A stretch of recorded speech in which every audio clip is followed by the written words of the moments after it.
Hello, good morning to all of you. आज का हमारा टॉपिक है evolutionary trend in angiosperm part 2। पिछले वीडियो में हमने देखा था कि किस तरीके से वेजिटेटिव कैरेक्टर्स एंजियोस्पर्म में बने हैं। कुछ प्रिमिटिव कैरेक्टर्स मिलते हैं, कुछ एडवांस कैरेक्टर होते हैं। तो इसी तरह से आज हम इसके जो फ्लोरल या रिप्रोडक्टिव ऑर्गन्स होते हैं उनके हम एडवांस और वेजिटेटिव कैरेक्टर्स के बारे में डिस्कस करेंगे। Floral structure. प्रिमिटिव कैरेक्टर सभी पुष्पीय संरचनाएं सर्पिल क्रम में व्यवस्थित बड़ी व पर्ण सदृश्य होती हैं। कि प्रिमिटिव कैरेक्टर इसका यह है कि जो फ्लोरल स्ट्रक्चर्स होती हैं वो साइज़ में बड़ी होती हैं और स्पाइरली अरेंज्ड होती हैं। जो थैलेमस होता है उसके ऊपर स्पाइरली अरेंजमेंट इनका पाया जाता है। इसका एग्जाम्पल है मैग्नोलिडी। जो ये मैग्नोलिडी है इसके अंतर्गत आने वाले सारे प्लांट्स में यह कैरेक्टर देखे जाते हैं। फ्लोरल स्ट्रक्चर के विकास में दो ग्रुप बनाए गए। एक तो फ्लोरल स्ट्रक्चर का एग्रीगेशन एकत्रीकरण और दूसरा फ्लोरल स्ट्रक्चर का डिफरेंशिएशन या विस्तारण। तो जो फ्लोरल स्ट्रक्चर के विकास के बारे में हम देखेंगे तो यहाँ पे हमें दो तरीके से विकास देखने को मिलेगा। एक तो जहाँ पे सभी फ्लोरल स्ट्रक्चर का एग्रीगेशन हो रहा है या एकत्रीकरण हो रहा है, और दूसरा फ्लोरल स्ट्रक्चर धीरे धीरे डिफरेंशिएट हो रही है या उनमें रिडक्शन हमको देखने को मिलता है। तो एग्जाम्पल यहाँ पर दिया हुआ है यूफोर्बिएसी। एक पुष्प में प्रिमिटिव एंड एडवांस दोनों कैरेक्टर साथ साथ मिल सकते हैं। तो जैसे कोई भी फ्लावर हो उसमें ऐसा नहीं है कि सारे कैरेक्टर उसमें एडवांस ही हों या सारे उसमें प्रिमिटिव हो। उसमें एडवांस कैरेक्टर भी हो सकते हैं और प्रिमिटिव कैरेक्टर भी हो सकते हैं। बस जिसकी संख्या ज़्यादा होती है, जैसे एडवांस कैरेक्टर का नंबर ज़्यादा है तो वो एडवांस फैमिली बन जाती है, और अगर प्रिमिटिव कैरेक्टर ज़्यादा है तो वो प्रिमिटिव बन जाती है। लेकिन प्रेजेंट दोनों ही होते हैं। एग्जाम्पल है इसका रेननकुलेसी के नाइजीला में सिनकार्पस अवस्था देखी जाती है।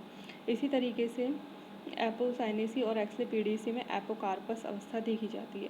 तो सिनकार्पस कंडीशन यहाँ देखने को मिल रही है नाइजीरिया में। सिनकार्पस मतलब जो कार्पल्स होते हैं गाइनोशियम में, जो कार्पल प्रेजेंट होंगे वो सारे आपस में जुड़े हुए हैं। और तो यह जो एग्रीगेशन वाली जो कंडीशन है यह एडवांस फैमिलीज़ में देखी जाती है। लेकिन यहाँ पे जो रेननकुलेसी एक प्रिमिटिव फैमिली है उसके अंतर्गत भी यह कंडीशन देखने को मिल रही है। इसी तरीके से जो एपोसाइनेसी और एक्सलेपीडियसी एडवांस फैमिली आती है, लेकिन यहाँ पर एपोकार्पस कंडीशन देखी जाती है। जो उसके कार्पल्स हैं वो अलग अलग सेपरेट हैं। इसी तरीके से इम्स के अनुसार प्रिमिटिव फ्लावर जो प्रिमिटिव फ्लावर होता है वो बाइसेक्सुअल होता है, मतलब उसमें मेल और फीमेल रिप्रोडक्टिव ऑर्गन्स दोनों पाए जाते हैं। जैसे मैग्नोलिडी में और बाद में स्वपरागण को रोकने के लिए यूनिसेक्सुअल एक लिंगी पुष्प विकसित हुए होंगे। तो जो बाइसेक्सुअल फ्लावर थे वो प्रिमिटिव प्लांट्स में पाए जाते हैं जैसे कि मैग्नोलिडी में। लेकिन धीरे धीरे यहाँ पर यूनिसेक्सुअल या एक लिंगी पुष्पों का विकास हुआ, और इस विकास का मुख्य कारण यह था कि जो स्वपरागण था, सेल्फ पॉलिनेशन को रोकने के लिए यह हुआ। तो इस तरीके से जो बाइसेक्सुअल फ्लावर का पाया जाना यह प्रिमिटिव कैरेक्टर है, और जो यूनिसेक्सुअल फ्लावर पाया जाता है वो एडवांस कैरेक्टर होता है। इसके बाद हम नेक्स्ट देखते हैं stamen. Stamen laminar leaf like stamen इसमें पाया जाता है, जो कि फिलामेंट और कनेक्टिव में विभेदित नहीं होता। लीफ लाइक होता है लैमिनार। स्टामेन में एक मध्य और दो पार्श्व वेस्कुलर ट्रेस पाए जाते हैं। सिर्फ इसमें एक मीडियन और दो लेटरल वेस्कुलर ट्रेस पाए जाते हैं, और डेवलपमेंट के साथ लीफ लाइक स्टामेन में रिडक्शन होता है। लीफ लाइक स्टामेन में रिडक्शन होता गया।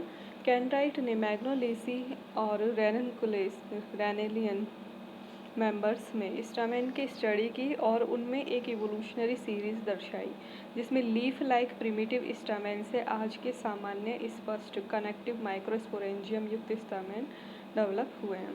तो कैनराइट ने क्या किया, जो मैग्नोलिएसी और रेननकुलेसी या रेनेलियन ऑर्डर है रेनेल्स, उसमें क्या किया स्टडी किया।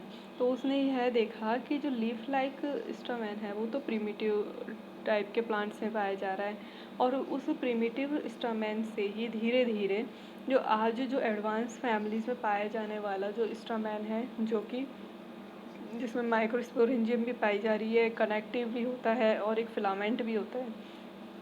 इस टाइप का स्टामेन डेवलप हुआ। फिर इसके बाद देखते हैं कार्पल्स। तो इसमें प्रिमिटिव फैमिलीज़ में प्रिमिटिव कार्पल पाए जाते हैं। जो प्रिमिटिव फैमिली होगी उसमें प्रिमिटिव टाइप के कार्पल मिलेंगे और इनकी संख्या एक या एक से ज़्यादा बहुत सारी हो सकती है। मतलब कि जो कार्पल्स थे वो फ्यूज़ ना हो करके अलग अलग टाइप अलग अलग प्रेजेंट रहते हैं, फ्री रहते हैं। प्रिमिटिव कैरेक्टर होता है पॉलिनेशन के टाइम पर कार्पल कम्प्लीटली क्लोज्ड नहीं होते। तो जो प्रिमिटिव टाइप के जो कार्पल है या गाइनोइशियम है, तो प्रिमिटिव कैरेक्टर इसका यह होगा कि जो जितने भी प्रिमिटिव प्लांट्स हैं उनमें जो कार्पल्स होते हैं वो बिल्कुल जो उसकी स्टाइल जो स्टिग्मा होती है वो बिल्कुल अच्छे से क्लोज्ड पैक ना हो करके बीच में से थोड़ी ओपन होती है। ओपन होने के कारण क्या होता है, जैसे ही उसके ऊपर पॉलन ग्रेन आता है तो उसका जर्मिनेशन स्टिग्मा पर ही हो जाता है और जर्मिनेटेड पॉलन ग्रेन आगे जा कर के पॉलन ट्यूब के थ्रू वहाँ पर स्टाइल से होता हुआ एग के पास पहुँचता है। तो पॉलिनेशन के टाइम पर कार्पल कम्प्लीटली क्लोज्ड नहीं होते हैं। यह कैरेक्टर डिजिडेरिया में पाया जाता है। इसमें अनेक ओव्यूल होते हैं जो मार्जिन्स से कुछ दूरी पर दो रोज में अरेंज्ड रहते हैं। स्टाइल एंड स्टिग्मा कार्पल के मार्जिनल फ्यूचर के साथ डिकरेंट पाया जाता है।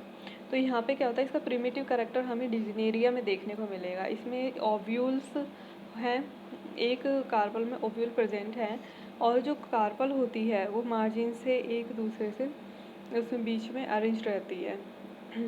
स्टाइल और स्टिग्मा कार्पल के मार्जिनल सूचर के साथ डिकरेंट पाए जाते हैं। डिकरेंट का मतलब हो गया कि नीचे की तरफ झुका हुआ।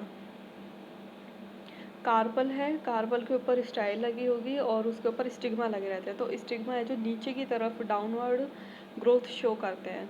तो जैसे कि यहाँ पर भी दिया हुआ है डिकरेंट या अधोवर्ती का मतलब this term is used in botany and mycology to describe plant और fungal part that extend downward. जो पार्ट होते हैं प्लांट बॉडी के वो नीचे की तरफ जब मूवमेंट करते हैं तो उसे डिकरेंट कहते हैं।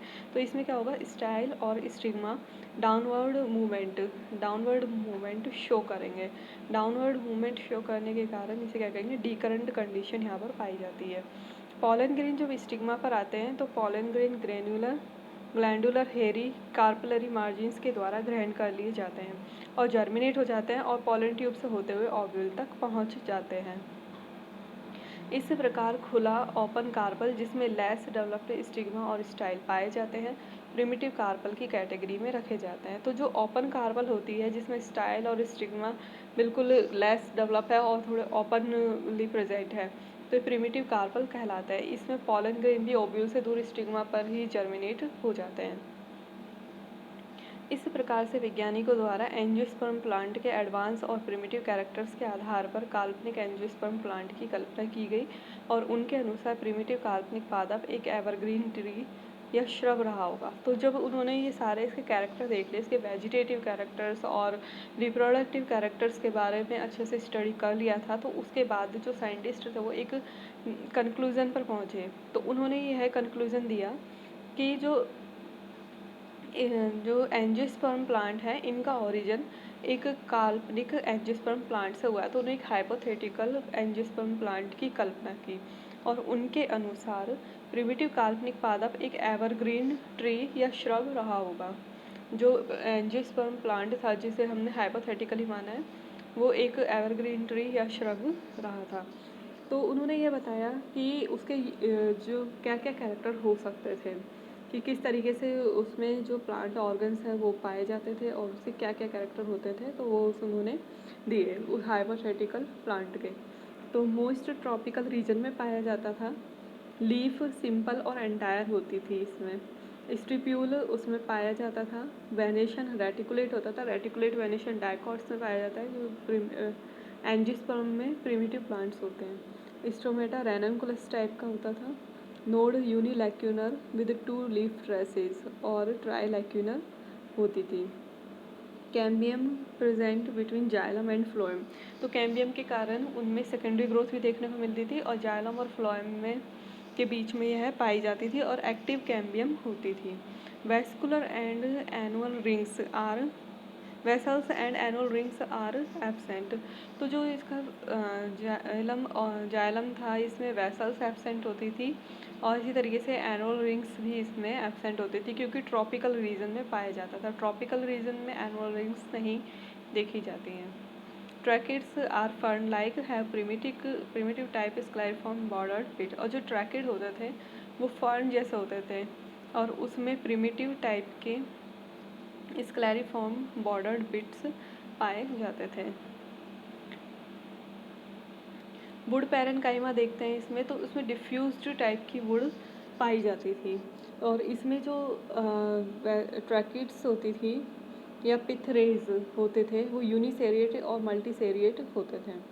Flowers solitary terminal at branch. जो फ्लावर होता था वो ब्रांच के एकल अंतस्थ या सॉलिटरी टर्मिनल कंडीशन पर मिलता था। लार्ज इन साइज में बड़ा होता था। टैपल्स है जो स्पायरली अरेंज्ड होते थे। पेटल और सेपल्स दोनों को मिला करके टैपल्स कहा जाता है, जो कि स्पायरली अरेंज्ड होते थे। Calyx and Corolla absent. Stamen more in number, spirally arranged, not differentiated into connective and filament, leaf like laminar. जो स्टामेन होते थे ज़्यादा नंबर में पाए जाते थे, स्पायरली अरेंज्ड होते थे। जितने भी फ्लोरल पार्ट्स होते हैं इसमें प्रिमिटिव कैरेक्टर है, फ्लोरल पार्ट्स सारे के सारे स्पायरली टर्मिनल स्पायरली अरेंज्ड होता है। थैलेमस के ऊपर स्पायरली अरेंज्ड पाए जाएंगे। Spirally arranged, not differentiated into connective and filament, leaf like laminar. Pollen grain monocolpate होते थे। मोनोकॉल्पेट का मतलब जो उसमें खांच होती है जहाँ से वो पॉलन ग्रेन जर्मिनेट होगा, वो एक ही खांच उसमें पाई जाती थी, या मोनोकॉल्पी कंडीशन कहलाएगी। पॉलिनेशन इंसेक्ट के थ्रू होता है। गाइनोइशियम फ्री कार्पल्स होते हैं, मतलब कि जो कार्पल्स होते हैं वो अलग अलग फ्री रहते हैं, एक दूसरे से जुड़े हुए ना करके। एम्ब्रियोसैक मोनोस्पोरिक होता है और डबल फर्टिलाइजेशन इसमें पाया जाता है। एम्ब्रियो 2 कॉटिलिडन्स पाए जाते हैं और जर्मिनेशन एपिजियल टाइप का होता है। तो इस तरीके से यहाँ पर हमने देखा कि जो एंजियोस्पर्म प्लांट का ओरिजिन किस तरीके से हुआ, उसका इवोल्यूशन किस तरीके से हुआ, किस तरीके के पादप से उसका निर्माण हुआ जो आज एग्जिस्टेंस में यह आया है। तो इस तरीके से धीरे धीरे कुछ कैरेक्टर्स तो इसमें बढ़ते गए हैं और कुछ कैरेक्टर कम होते चले गए। और इसके अलावा इसके जो वेजिटेटिव कैरेक्टर्स हैं और फ्लोरल कैरेक्टर्स होते हैं उनके बारे में हमने यहाँ पर देखा।